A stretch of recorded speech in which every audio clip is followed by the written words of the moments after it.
Alright everybody, welcome back to the Arena Football Nation channel. We have a lot to talk about when it comes to Arena Football 1. Been a lot of exciting and really fun games to watch. A lot of nail biters and walk-offs. So, been a fantastic season. And we have one more week of regular season action before we really come down to the final 4 teams to see who's going to play in the inaugural AF1 playoffs. So let's get right into it.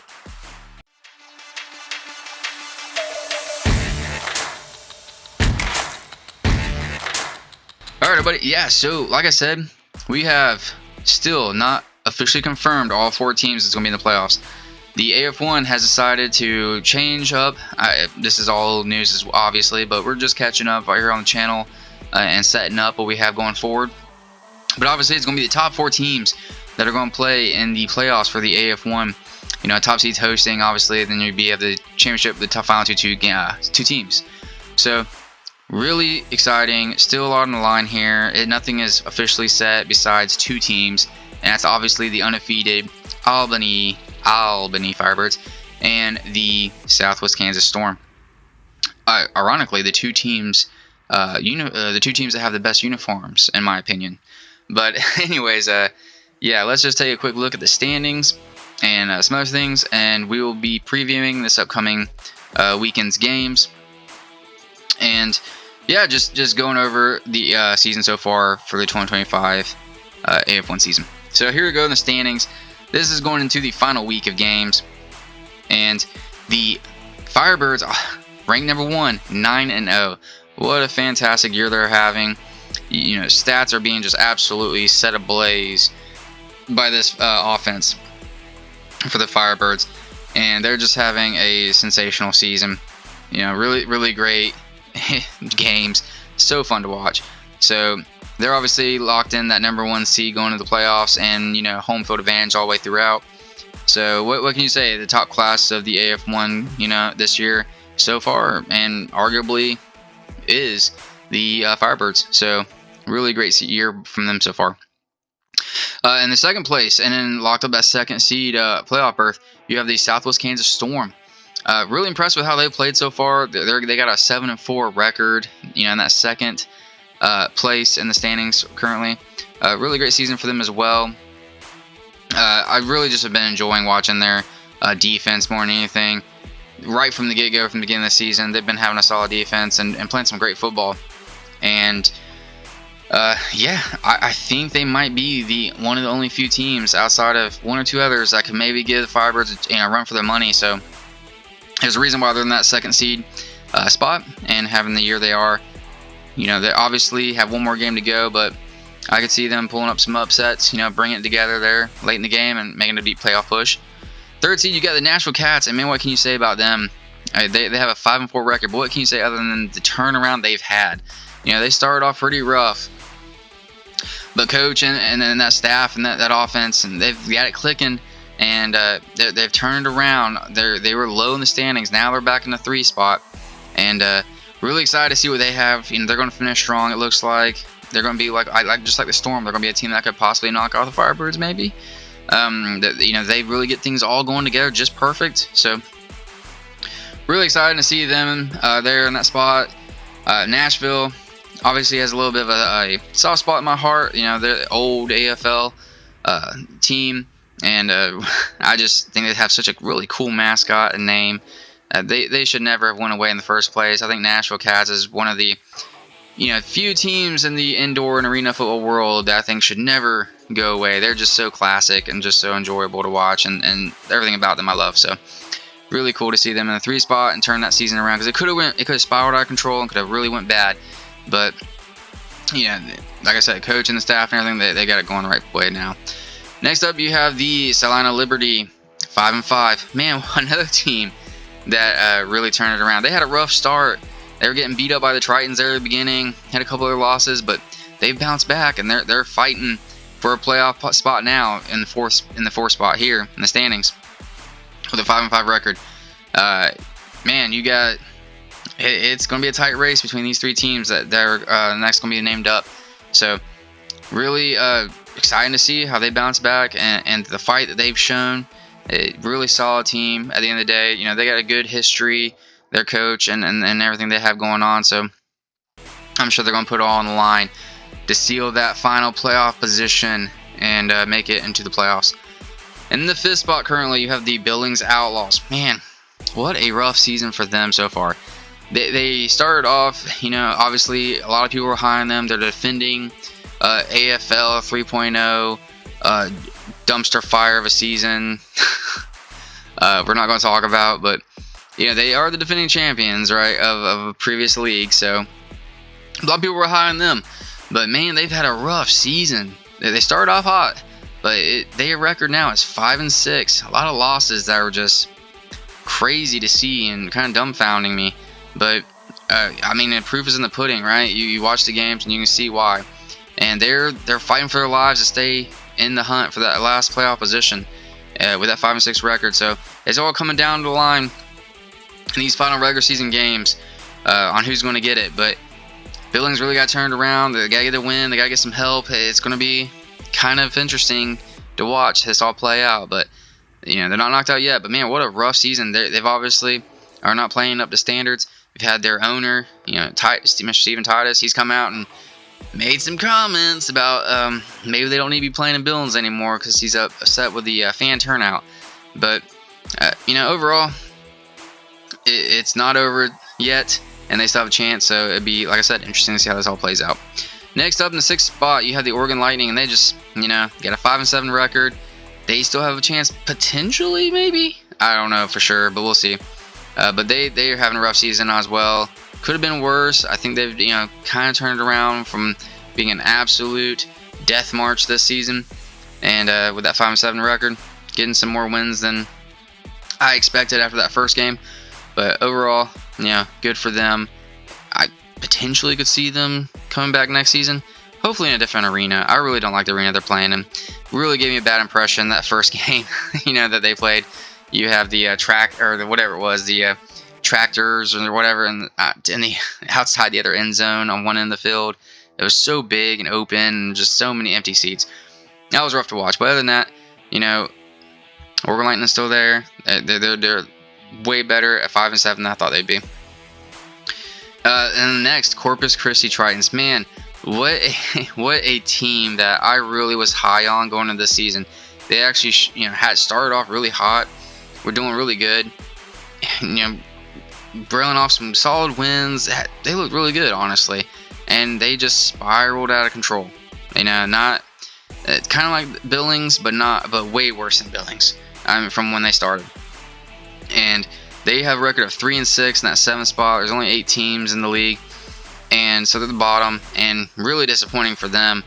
But at the end of the day, they're having, I don't know what. It's been a minute since I've looked into it, but man, I don't know if they're having ownership issues, financial, whatever it is. I don't care. At the end of the day, it's obviously affecting them, their roster, their talent. You had players leaving the team. What a mess. This is one of the teams that people were rumor milling constantly that they're going to fall apart. They're going to, obviously devolve or just fall apart, this season. They haven't. They're still here. So, hats off to that. They're still keeping it together, at least limping, towards the end of the season. But saw some fight, in a couple of games recently. So, hopefully, everything gets figured out, worked out for them. I think they're my third, probably my third favorite uniforms. And I thought they had a real great promise going into the season. So we're unfortunate to see them fall as far as they did, but it is what it is. That's why I play the game. Who knows what we get? The drama unfolds. And then in the last place, Washington Wolfpack at 2-9. Really unfortunate to see them in the situation they are. Obviously, I really wasn't high on them or Oregon, to be honest with you. Didn't really see much out of them going into the season, and they're about where I thought they'd be. I did think the Wolfpack would have been better than the Lightning, honestly. But so I would say my prediction would be to flip those two teams. But I did see them coming in the bottom of the table. And kind of a cool field. I'll give them the field. It's pretty cool. Uniforms, they're pretty good too. But obviously 2-9, they bottom of the table.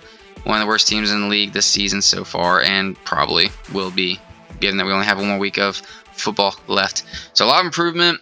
Looking to, obviously, if they stick around, to be much better going into next season. All right, so yeah, previewing this weekend's. I'm recording this video on Thursday night, so previewing this weekend's games and all the implications that entitled within those. So yeah, the first season of Arena 12-1, and it's been a lot of fun to watch. A lot of great games. So much better ran overall from a fan perspective than the AFL 3.0 was. A lot of the same people are involved, but not all the same people when it comes to management for this league. But obviously, I feel like things have been a lot better. Obviously, social media has been really good. They've been doing a lot of good jobs with recaps and highlight videos. Love the highlight videos. It makes it easier for me to just plug those in on my videos that I make when I'm trying to discuss my opinions and what I think about things, or I'm just recapping the games, obviously. So overall, from that aspect, fantastic. Play on the field, I think it's even gotten better than last year was. And hats off to all the players and the coaching staffs. I think it's been a lot of fun to watch. I've been having a blast. I don't care what anyone says. I'm a fan of the game, just like some of you out there that don't care what league it is. You just want to watch really great football. You like seeing these stars, suit up and go and do some crazy awesome plays. So it's been a lot of fun.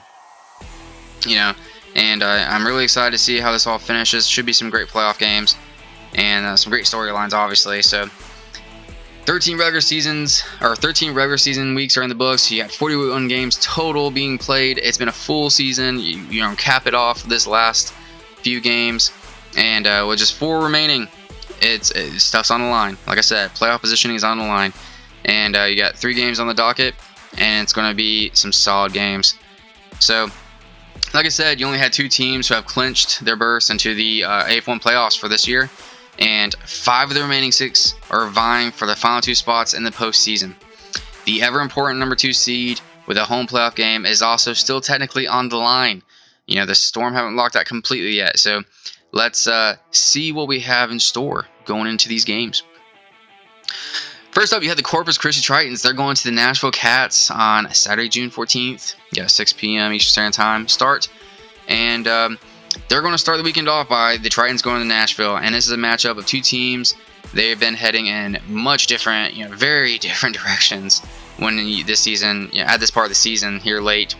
But technically, both teams still have an opportunity to make the playoffs. And the Tritons are coming, losing 6 straight after their 3-0 start. Like I said, they started really hot, and it's just been a mess ever since. But we still have one more game.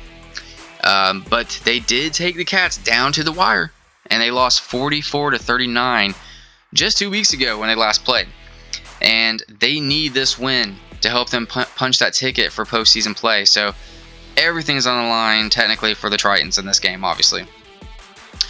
Then, on the other hand, you have Nashville Cats. They're looking to secure a playoff berth as well, and they got a shot at that number 2 seed and a home game, obviously, next week.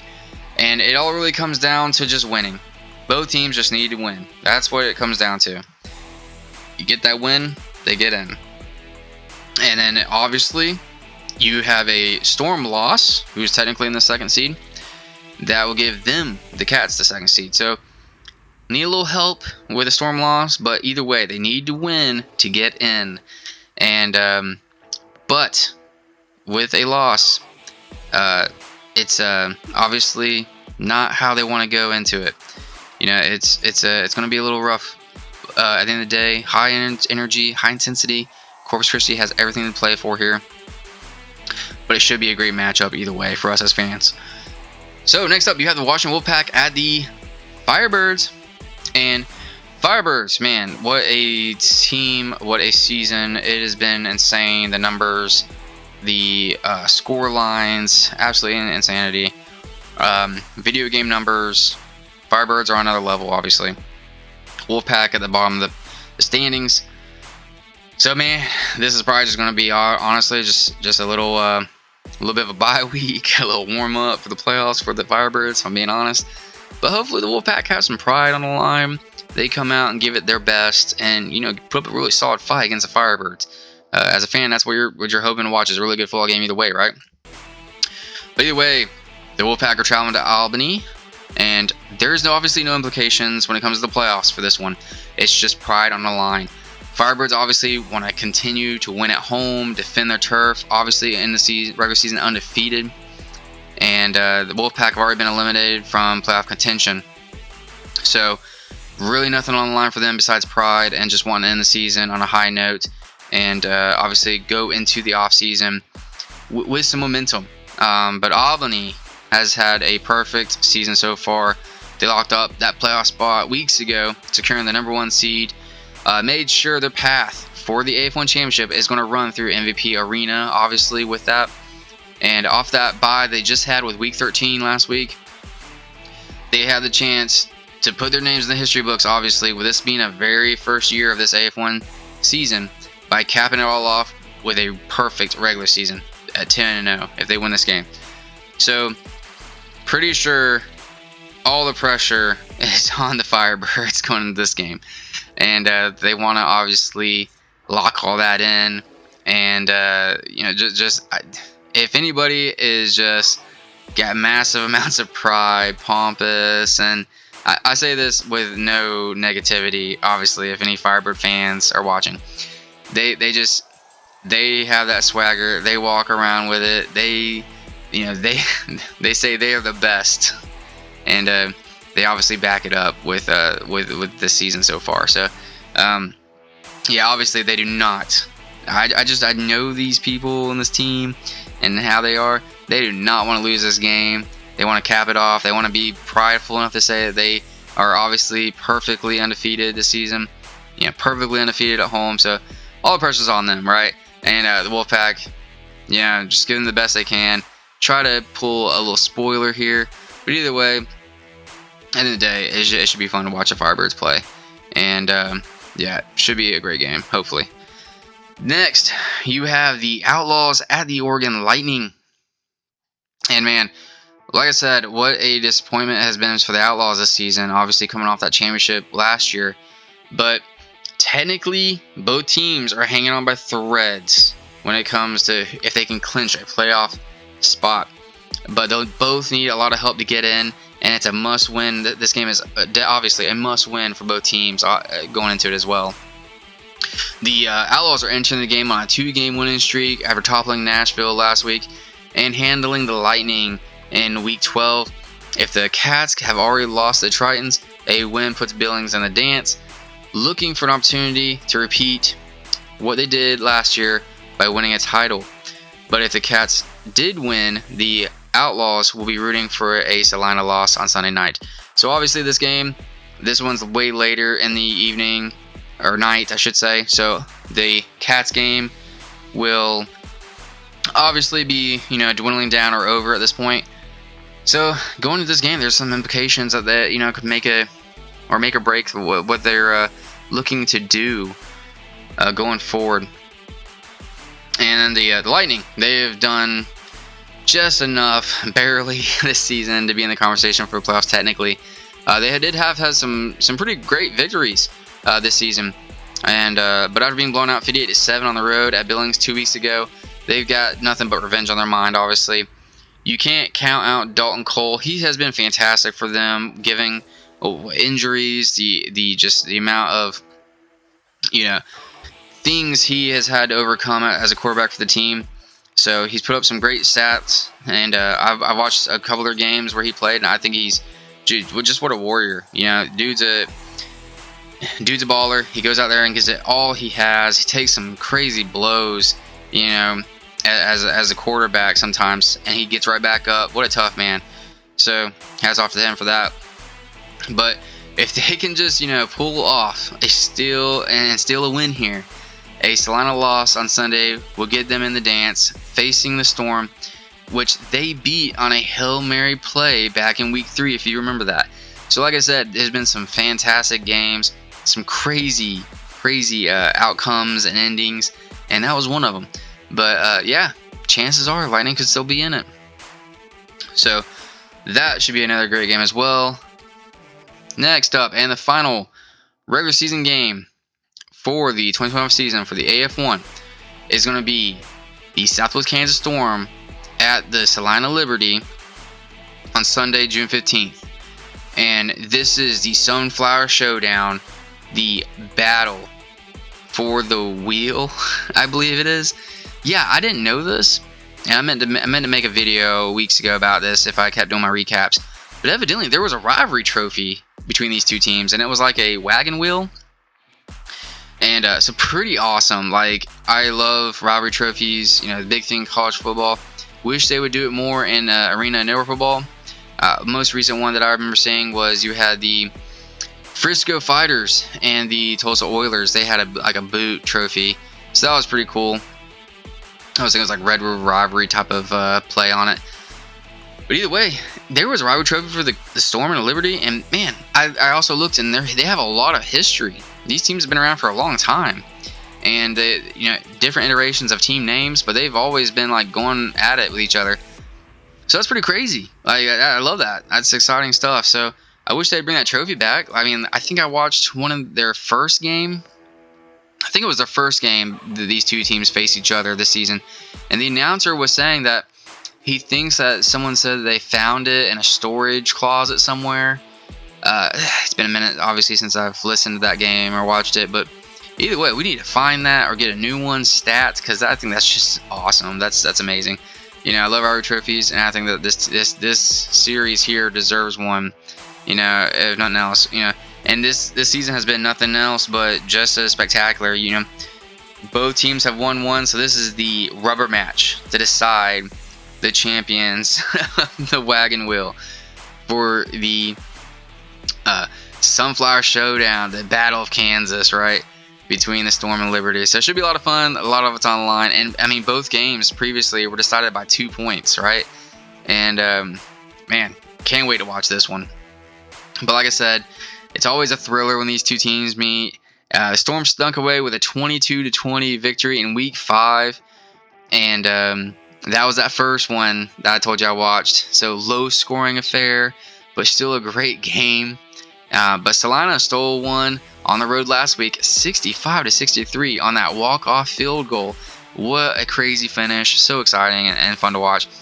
So you had the low scoring affair and you had a high scoring affair. You had two, you know, varying degrees of the game when it comes to score lines. And this one's all for all the marbles, right? So what kind of game we're going to get here? Should be high intensity and a lot of fun to watch. But they will meet up, like I said, for the final week of the season with plenty on the line. For the visiting Storm, they're looking to secure that number 2 seed and the home playoff game, which they currently have so far.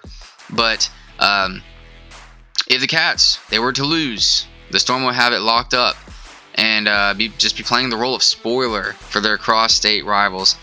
If Nashville wins Saturday, a win secures them the number 2 seed, and it's as simple as that. There's nothing else to it, right? So a lot on the line for this game as well, and it should be a lot of fun. Salina, they have fought their way back from a slow start this season, like I said, to get this point and to have a chance to, you know, even sniff the playoffs. After starting 0-4, they've bounced back and won 5 of their last 6 games. So really impressive on their end. You know, what a turnaround. The one loss was to the undefeated Firebirds of Albany, and it was on a last-second call that didn't go their way.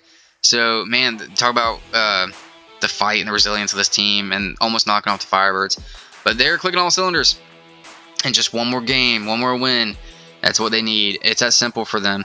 And if they win, they are in. Lose, and they're out. They're the only team that literally completely controls their path, no matter what the other 7 teams do.